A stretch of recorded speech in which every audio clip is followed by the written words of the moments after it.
I'm Michelle Montague on the conference committee. I'm so glad to see so many people here. I've overheard someone say that there was a lot of positive energy at this conference, and I'm feeling it. I hope you are too.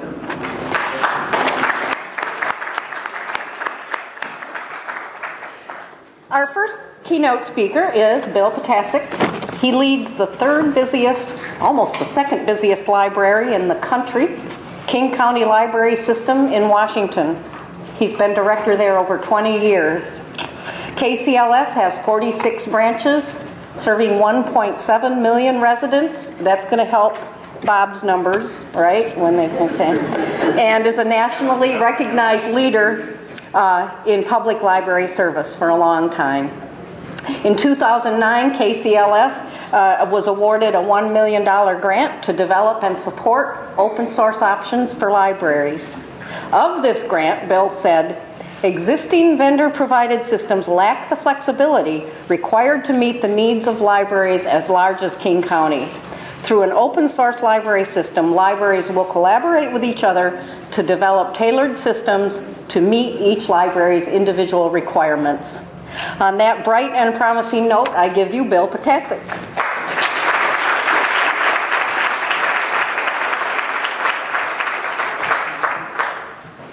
Thanks, Michelle. It's great. I'm really excited to be here. We've been looking forward to this for a long time. And you know what I really wanted to do? I wanted to say, I bring you greetings from the Evergreen State.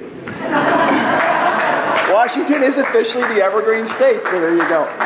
But I got to tell you, it's really kind of fun to be in this context, you know, to be talking to a technology conference, and especially following some of the developers up here, you know, and I don't know what code development with super consortia with everything else is, but I do know this. I thought at first, you know, this is going to be great. This is going to be different, you know. Then I looked around the audience, and what I saw was, if you got a screen, or everybody's going like this. And so then when Bob was talking, we saw the screen, we saw a tweet. Bob is getting emotional. You know. Actually saw that in one of the tweets, so it's kind of interesting. So it is great to be here, and Marcia, thank you very much for hosting this. It's fun to be back in the Midwest. I grew up in Chicago. Actually, I grew up on the south side of Chicago, and our big claim to fame was that we rode our bikes to Hammond, Indiana. You know, it's right near Gary, you know, near the steel mills. You know, I lived on the southeast side of Chicago. We never had really television because there was always, you know, there was so much metal particles in the air that we could never get any reception. We used to go, if anybody's from there, you know, we used to go fishing in Calumet, in Lake Calumet, and the Calumet River, but if you caught the fish, you had to throw them back, not because you were being conservative, but because they glowed in the dark. You know? When you went out on a date, what you did was you drove over to this place, you know, when it was dark, and you watched them take from the steel mills, they what they call the slag, you know, they would put them in these things, and it would be like molten steel, the stuff they didn't want, and they would just drop it off the side of the railroad side, and that was what you did for a date, you know. That and other things, I guess. So anyway, it's great to be here. So that's my background, you know, is from Chicago. So it was great to come here, and it reminds me so much. And again, it's great to be in Grand Rapids. I got in about 7 o'clock last night and decided to go for a run. And I went through all the different neighborhoods. Great way to see the city. And I was reminded I'm back in the Midwest. There were people sitting out in their back porches and their front porches with six-packs right there, you know, the usual diet for the Midwest. And then, of course, the other thing was, and this is why I knew I wasn't in Seattle anymore, I went past the Parkway Tropical Gentlemen's Club, you know, with the showgirls, and it was located on Lake Michigan and Strait Boulevard, you know, so I figured, only in Grand Rapids, so it was really great to be here. Well, our purpose is to talk a little bit about how KCLS got involved with Evergreen. And as you can tell, you know, I really wanted the title of this to be something different. I've always been a fan of movies, and one of the great movies was Gone with the Wind. And my favorite line from Gone with the Wind was, remember with the maid in Gone with the Wind, you know, and somebody was going to have a kid in the middle of the Civil War, and nobody knew what to do, and she goes and says, I don't know nothing about birth and no babies, you know. Anyway, that's kind of sometimes what I feel about myself, and maybe some of us at the King County Library System. Here we are. What do we know about this stuff? but we're in the middle of it. But instead, we're going to, in deference to my friend Jed Moffat, we're going to be talking about the birth of cool, because I think that definitely is more symbolic of what's going on here. So, I want to talk a little bit about some context of the King County Library System. This is what I call our economic development or our corporate map, just so you know what we're dealing with. Michelle talked about the King County Library System serving 1.7 million people and all that other good stuff, but I think what's more important, and this is important, this has relevance to what I'm going to say later. So our area is just steeped in high tech. We have of course, Microsoft and Bill Gates and Paul Allen, you know, grew up. A funny story about Paul Allen. A friend of mine who's now passed away, Kevin Hegarty, who is the director of the Tacoma Public Library, was a good friend of Paul Allen's father. Paul Allen's father was the deputy director of the University of Washington Libraries. I don't know if anybody know that. You know, Paul Allen and Bill Gates together founded Microsoft and everything, and then he got sick and then had to leave. But anyway, funny story, Kevin always talks about being over at dinner at the Gates house, or at the Allen house, you know, one night, and Paul Allen's father turns to Kevin and said, "My son wants to go in like software development. Would you set him straight, Kevin, and tell him why it's a bad idea, you know?"